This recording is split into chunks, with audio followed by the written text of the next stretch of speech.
Hi everyone and welcome to Mind Aids. I hope you've been watching all our videos and you're finding all our videos informative. If you're new to our channel, don't forget to hit the bell icon for more notifications and subscribe to see more informative videos. So as you all know, it's the first anniversary of the phenomenal 2019 film Joker, directed by Todd Phillips and starring Joaquin Phoenix. So here's us doing something a little bit different by decoding the movie Joker, which is such a goldmine for all the psychologists around the world. And to help me in decoding this movie, we have with us forensic psychologist and the senior scientific officer at Forensic Science Laboratory in Bangalore, Mr. Yasin. Hi, Yasin. Hi Sheetal, how are you doing? It's an honor to have you here. I'm doing good. I'm doing good. Thank you. So, did you watch Joker the first time it was released, like immediately after it released? Yes, I did watch it with my family and some of my friends too joined with me. It was a treat to the eye. From the psychology point of view, it's actually an educational tool to understand a lot.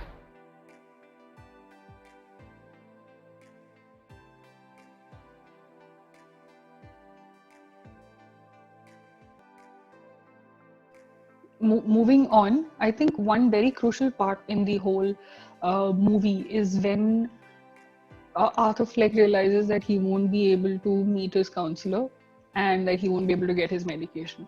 So I think that's a reality for a lot of people, not just in Gotham City, which is, of course, a setting in Joker, but also here.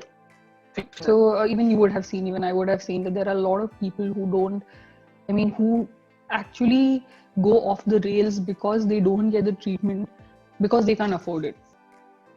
So one of the important aspects which is being showed in the movie is about treatment gap between a patient and the social worker, counselor, and the therapist. So we can see when a patient is in very much need, and the government or the therapist can't give his 100% by listening to him or providing him enough resources, medications, all those things, the patient can even go deeper and deeper in the problem. So we can see many recent suicidal situations happening in all over the country due to lack of reach to those patients. So we need this to be fulfilled through proper policies framed by the government, as well as responsibilities and immediate reach to the patients when needed. Right. I think that happens a lot in India as well. At least 50% of the patients who come to us are actually not in a position to afford treatment. A lot of people think that therapy is meant for the upper middle class and above. But even our hands are tied because we don't have the ability to provide free treatment for all. We are not that economically sound to waive the fees or to give a huge discount. Of course, I'm very happy also that there are a lot of places that that provide treatment based on the SES of the socioeconomic status of the client. So it is also very depressing to see that even then that was a problem, even now it's a problem. And maybe we will make a huge step towards progress in the coming future. Hopefully, at some point of time, we might be able to overcome this treatment gap that we have in providing treatment for mental illnesses and to improve mental health.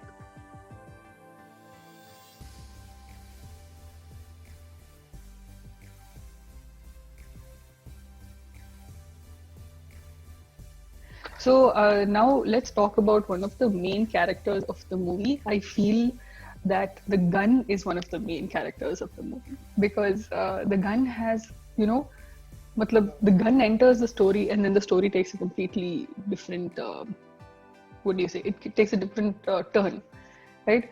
So what do you think would have happened if Arthur Fleck didn't have a gun? Okay, without the gun, I guess the movie would have been showing Ataf like going into a deeper and deeper problem. He could have hurt himself, and he could have not been so strong enough, and the movie would have ended there itself. He could have turned up in suicide, or he could have uh, hurt himself.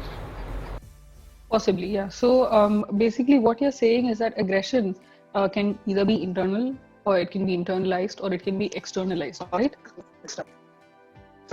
Right. So when, for example, there are these there are two very similar situations. One in the beginning of the movie, and one in the subway with the three men. So in that situation, that is in a situation in the beginning where he did not react. So he didn't react in any way, and he internalized the aggression. I think, and of course, there are many instances in the movie where he does stuff like fit himself inside a fridge, or you know, he bangs his head on the wall, or he kicks the garbage cans, and all those kind of things. So mostly the aggression is internalized before the gun comes into the picture. And of course, the very lucky colleague who gave him the gun. There is a line that his colleague Randall says that you should not have let it go. That all these people are so savage, you should not have let it go. So it actually again speaks to the mindset of the public that violence is the answer for violence. But having the gun maybe made him feel sort of powerful enough to use it to externalize the aggression. And from I think from that point on, every aggression was externalized. Like there was no internal aggression. So do you think internal aggression is better or external aggression is better? I think both are not good for a human being. I think aggression itself, if you, it's not a this thing. One more thing I want to say. Sorry, when you mentioned that fridge situation, when he locks himself, opens the fridge, and he locks himself inside the fridge, he's actually escaping from the world. So much of anger, so much of hotness is there that he just want to cool himself, keeping in the fridge. That's what I understood from this. Yeah. So of course, internal and as you said, internal and external aggression both are not healthy for anyone. But even we do stuff like that, don't we? Um, like your boss yells at you, and you can't actually yell at your boss. So what do we do mostly? We displace it on someone at home or something. Correct, yeah. So we displace it on someone at home. So mostly our aggression is also partly internalized and partly externalized. But I think that when it comes to someone who is mentally ill, do you think that maybe they have more of the capability to be aggressive than a person who does not have mental illness? Yeah, because they don't have concept called rationalization. They do get into aggression without even thinking, uh, without even proper judgment. Yeah, proper seeing the acts, what it may lead to, what situation. Yeah, it's probably that. I think so. Again, the question that comes up is: are all violent people mentally ill, or are all mentally ill people violent? So that's again like it's a very complicated question. What do you think?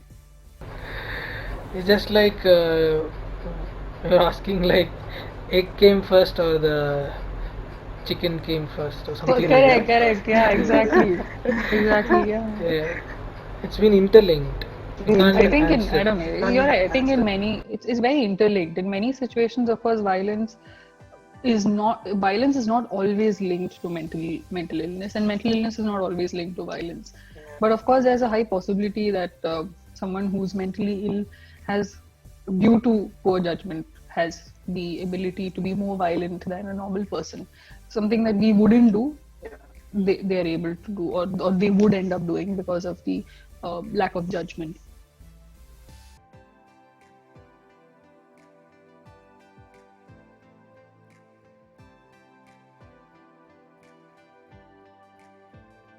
Okay, from the very beginning, Arthur Fleck was working as a clown, right? He was working as a clown, and then comes the part where he's in his makeup when he murders the three men on the subway, and then when he comes home, he's very proud of what he did, and then he sees on TV Thomas Paine, who's a very influential figure, of course, in his life, and Thomas Paine says that that the men on the subway were good, decent, and educated men. So there was no reason for anyone to kill these men. Of course, there is always this idea that someone who's very well dressed, someone who's working in a very high position, who's very educated, is good and decent. Then Thomas Paine says that every person who is jealous of someone who's good, decent, and educated and well off, and someone who has not been able to build their life, is going to be a clown. He says that, and then I think when Arthur is watching Murray's show in the hospital, again, Murray calls Arthur a joker. So why do you think that, he doesn't like being called a joker, of course. Arthur doesn't like being called joker. He doesn't like his job. He is angry at Thomas Paine for calling him a clown, and he's angry with Murray for calling him joker. Then why do you think in the end he says, could you introduce me as joker when you bring me out? There are possibilities in the initial stages where Arthur Fleck is having identity crisis. He doesn't have an identity when he was clown, but when famous personalities like Thomas Wayne, who is a well-known face in the city, introduces a term called clown to the public, as well as his role model Murray on the show, when he describes him as a stand-up comedian as well as a clown. So he connects with that term, the Joker, where it as a powerful name, so that other people can recognize that term as a Joker. That's what I think. With that name called Joker, he can be well recognized around public because it came out from the mouth of Thomas Wayne as well as Murray.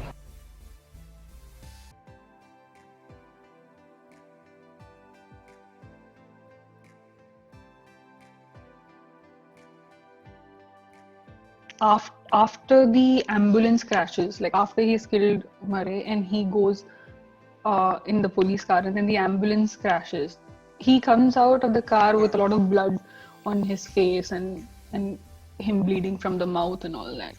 And there's a moment where he sees all these people celebrating him.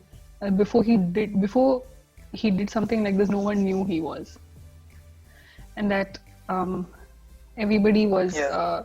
What do you say? He used to say that, I don't think anyone really saw me. I didn't know if I was existing. So now suddenly he feels like he exists.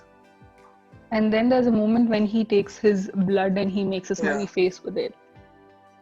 So do you think that's symbolic of the fact that, now that I have gotten a channel to express my aggression, I can use my sorrows or I can use my difficulties to, make others laugh or to make others happy or to be recognized? So I guess Arthur is a normal person throughout the film, according to him, so who has been brought up in a poor political system with sheer dominance and brutality. When he fights back to that political system as well as those brutality, poor, the people start to accept him, and he remembers the words from his mother's mouth saying that always keep up the smile though you have the sorrows. So he has the sorrow inside, and when the people start accepting him, he wants to project his smiley face to them even though he has sorrows. So he takes up his blood and he draws up the smile on his face.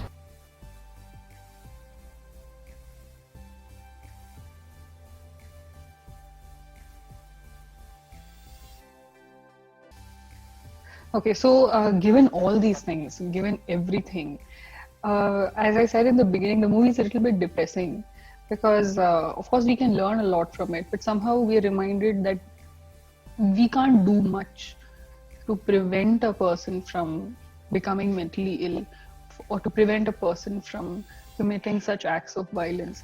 So somehow do you think that as psychologists in majority of the cases we are helpless to prevent mental illness?